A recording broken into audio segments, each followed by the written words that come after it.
Hello and welcome to episode 3 of my modern day February 2016 series. We are on the second row of this particular series, and the show opens with the pronouncing table Mauro, which is basically the Italian way of pronouncing it. They will just go with it. JBL and Michael Cole recapping the last week's Raw as well as SmackDown. Cole announces that later on an interview regarding the Veterans of the Ropes network special will happen, as well as Alberto Del Rio's rematch for the United States Championship. 66. The Usos come out ready for their match against the Ascension. No improvements. 52. Jesus! In a bout that had solid in-ring action and non-existent crowd hit, the Ascension defeated the Usos in 707 when Connor defeated Jimmy Uso by pinfall with a fall of men. Uh, the Usos have great chemistry together. This got a 15-9. Jimmy Uso is improving in Rumble skills. This is surprising. Considering the Ascension are enhancement talent, and their momentum is below 20, like Connor has 5. The Usos are furious of their loss and throw a fit around the ring, until the New Day shows up early. Cole explains how they will compete next, but Mauro points out that they came early for their match. The Usos are not happy seeing the New Day approach them and decide to attack. They superkick Kofi and Big E as Xavier tries to run away. The Usos follow him around the ring while Xavier tries to shield Francesca from harm. Big E gets up and double clotheslines the Usos, leaving them down and out as Xavier, relieved, calms down Francesca, telling her that it's over and she's safe now. The New Day regroup in the ring, discussing the game plan for their match. 50 rating.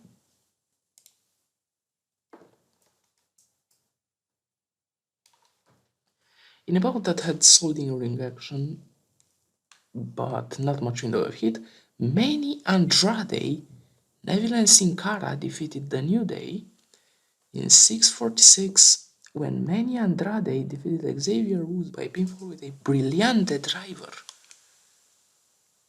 Big E was off his game, 55 for that. Big E is improving in performance. How the fuck does Kofi Kingston improve in flying when he's already... Look how high he is. And Manny Andrade is improving in performance. Now, some explanation about Manny Andrade. If you watched either CMLL, AAA, or New Japan, this guy is La Sombra. He has like 80 overness in Mexico. He is extremely good in the ring and in real life. He's like 25, 27, something like that. He's extremely young. And for some reason, he was signed in NXT. So I was like, okay, time to go up to the main roster, boy. And I just made him win against the New Day. Now everyone in the internet wrestling community will hate me. It's worth pushing La Sombra. After the match, Mauro explains how Manny Andrade came from Mexico to be a part of the WWE. He's 27 years old and one of the biggest stars of Lucha Libre. Cole and JBL put over the fact that the Lucha game in WWE is getting stronger and stronger, with Mauro ending the segment praising Money for his in-ring style and how he was more spectacular than both Sin Cara and Neville. 67. Look how much Andrade and Santino look alike. It's crazy because of the beard. Picking up the win on his surprise debut, Manny Andrade is backstage where Renee Young approaches him for an interview. Cutting corners, the duo of Christian and Santino rush towards Andrade and argue with Renee about who should interview him. Manny looks confused as he answers all the questions regarding his move from Mexico to the States and how different both the WWE style and the American lifestyle are from what he used to. He was very underwhelming. Come on, Manny. This is your debut, man. 48. Okay.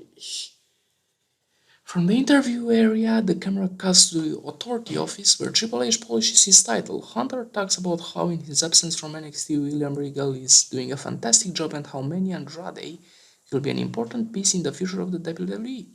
Vince puts on his glass and searches Manny Andrade, adding some notes about possible t-shirts. Stephanie answers a phone call, telling Triple H that two friends have arrived and that they want to talk with him in the ring. 80 rating for that. Triple H is learning to show more charisma. I better polish this title good. Triple H exits the office, walking backstage with his championship tightly clutched around his shoulder. Without any music, Hunter goes through the curtain and walks towards the ring. Upon entering the ring, he looks angrily at the entrance ramp, expecting the duo to arrive. 77. Damn it, why the fuck Scott Hall? Never mind. The NWO music hits as Kevin Nash and Scott Hall come out the curtain holding up the click hand signs. Hall approaches the camera and flicks his toothpick as the two slowly walk towards the ring, where Triple H looks happy at the surprise guests. My improvements 61.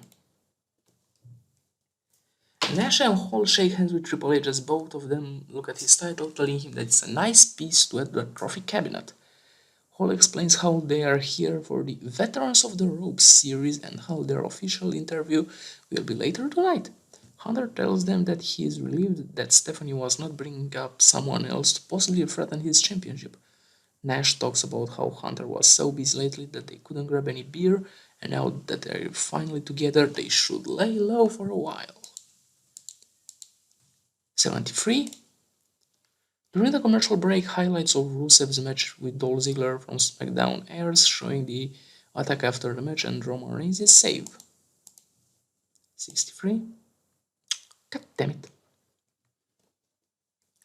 In about that had solid in-ring action but non-existent crowd hit, Becky Lynch defeated Summer Rae in 5:35 by submission.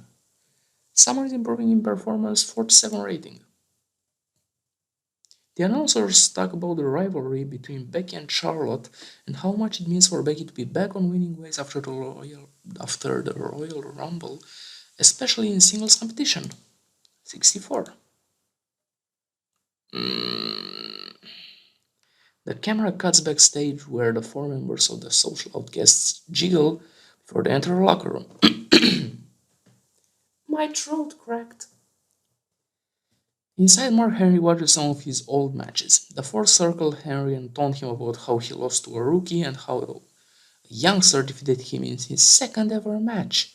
Henry looks at them and asks if they're serious about this.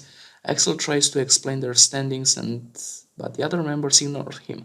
Slater offers Henry the chance to join the Outcasts and be second in command. Henry promptly grabs him by the shirt and throws him into a locker, then proceeds to headbutt both Bo and Rose. Axel apologizes as Henry leaves and lets Axel tend to his friends. 45. Henry was a real star. No improvements. I just dropped the bottle. Okay. The cameraman tries to get back to Henry, but Dean Ambrose enters the shot to make it clear that the International Open Challenge is up next. Ambrose worked the crowd well, and this got an 80. Of fucking course he worked the crowd well, he's Dean fucking Ambrose. Making his entrance, Dean Ambrose picks up a microphone and talks about how Damien Sandow is indeed dragged down, but right now it is time for someone else to accept the Intercontinental Open Challenge. Miz's music hits as he enters the arena with a microphone of his own, talking about Ambrose's injury and his mental state. Dean asks him if he came here to talk or to fight, to which Miz hits Ambrose with a microphone. Miz pauses with the crowd, but Ambrose rebounds from the ropes and clotheslines him. Chad Patton comes out of the ring and signals for the bell. 62. No pre-booking. In about that featured great action and average hit, Dean Ambrose defeated The Miz in 10:49 with a midnight special. Dean Ambrose makes defense number 2 of his title. The Miz is improving in technical skills and this got a 69. After the match, the announcers praise Ambrose's open challenge and point point out how his in-ring style is a lot more fluid and careful now that his shoulder injury is slowing him down. JBL responds that Ambrose is just as crazy as before, but now he focuses his craziness in the right places. Mauro announces that the interview with Nash and Hall comes up next, and afterwards the United States rematch. Alberto Del Rio taking on the champion Kalisto. 64 for that? Okay. Renee Young is backstage welcoming us to the Veterans of the Rope special. Renee knocks on a door and Triple H opens up the door. Inside, Nash and Hall are sipping on some beer while talking about their families. Renee excuses herself as they put the beers down and strike a serious pose, ready for some serious questions. Renee begins the interview, and question by question, the atmosphere gets more relaxed, and to recap their careers, Shawn Michaels, the NWO, the return to the WWE, and all that. Both Nash and Hall agreed that their highest points in the WWE were revolving around Shawn Michaels. Triple H interrupts the interview, apologizing to Renee and explaining how next week the DX will give their own interview for the Veterans of the Ropes. 72. Renee is learning to show more charisma. Good.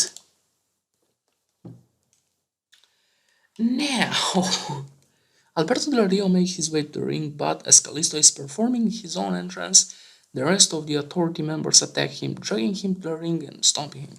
Suddenly, Roman Reigns, Ryback, and Dolph Ziggler run to make the save. They all end up in a gigantic brawl, which ends with Roman hitting the Dominator once again on Sheamus and the authority being cleared of the ring. Reigns, Ziggler, and Ryback rush towards them, making sure Kalisto has a clean match from now on. Kalisto performed poorly and Reigns came across well. No improvements, 58. Okay. In a match that had some good action and average hit, Alberto Del Rio defeated Kalisto in 11-13 when Alberto Del Rio beat up Kalisto so badly that the referee had to stop the match.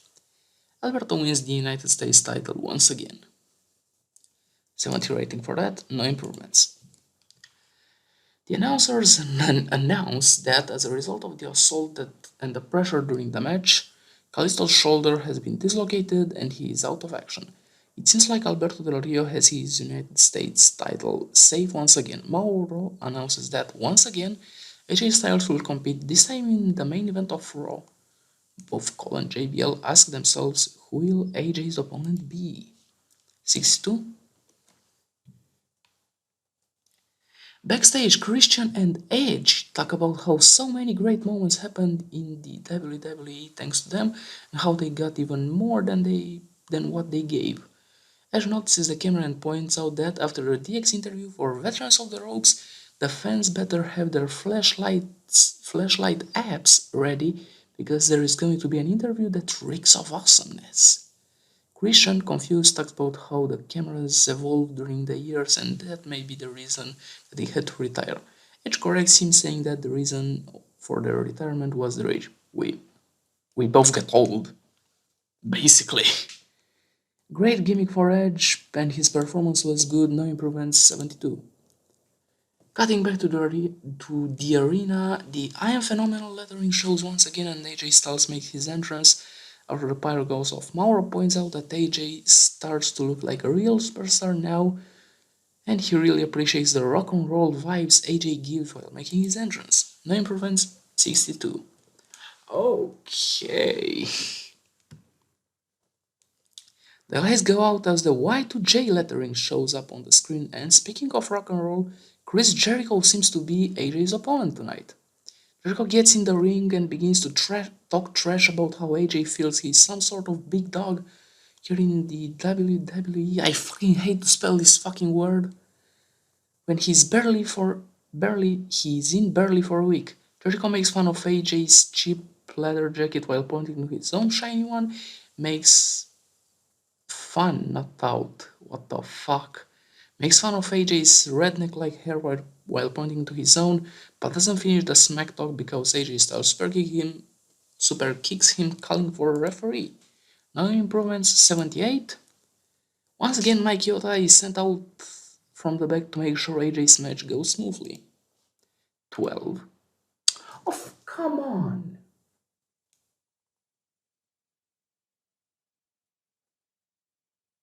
This isn't right. What the fuck? In a bout that featured great action and a good crowd, AJ Styles defeated Chris Jericho in 1708 by pinfall with a Super Styles Clash. 70 rating. I will make a I will perform a test after this to see if the Mike Yoda angle before ruined everything. But I will leave this as it is. AJ celebrates his victory and suddenly the arena goes dark and the Wyatt's music hits. AJ looks at the throne and witnesses Bray's entrance followed by his three brothers. AJ slowly gets out of the ring and passes Bray but gets blocked by Rowan, Harper and Strowman. I finally wrote his fucking name right. Bray picks up a microphone talking about how AJ finally saw his dream come true and it won't be fun to break his hopes so soon. Bray explains how he came for completely different reasons and how he will let AJ go for now, but how he should be careful because nobody knows when the Eater of Worlds will strike next, and even when you're flying, you're not safe. AJ is improving at acting and Luke Harper is developing better performance skills. 70. What the fuck? After AJ exits the arena, Bray begins to talk about how it seems like the WWE is turning into a playground and how he wants to play too. Not Total Extreme Wrestling. Rowan and Harper walk the entrance ramp picking up a large gift box. The two move the box near the ring, and as Bray continues to talk about his childhood, he slowly unwraps the ribbon, explaining how, for him, Christmas came late, like it always does. Bray asks Strowman to lift up the cardboard, and as he does, a tied up Paul Heyman is tied down to a chair on a wheeled platform. Bray starts to laugh and taunt Heyman about how he feels tied down to a single job for the first time in his life. Suddenly, Brock Lesnar's music hits and the Beast rushes towards the Wyatts, pushing them back to the ring and fighting them off. Outnumbered, but still kicking and punching, Lesnar seems troubled by Heyman's situation and is still on the defensive. Bray exits the ring and pushes Heyman backstage as Lesnar manages to F5 Rowan, but is slowed down. 61 for that, no improvements. Show got a 76. I'm okay with this. I'm honestly okay with this. So,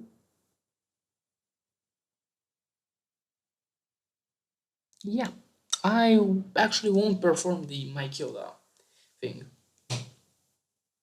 Continue. Thank you for watching. Don't forget to leave the obvious commentary about why you enjoyed or didn't enjoy this, and I hope to see you on SmackDown. Have a good day.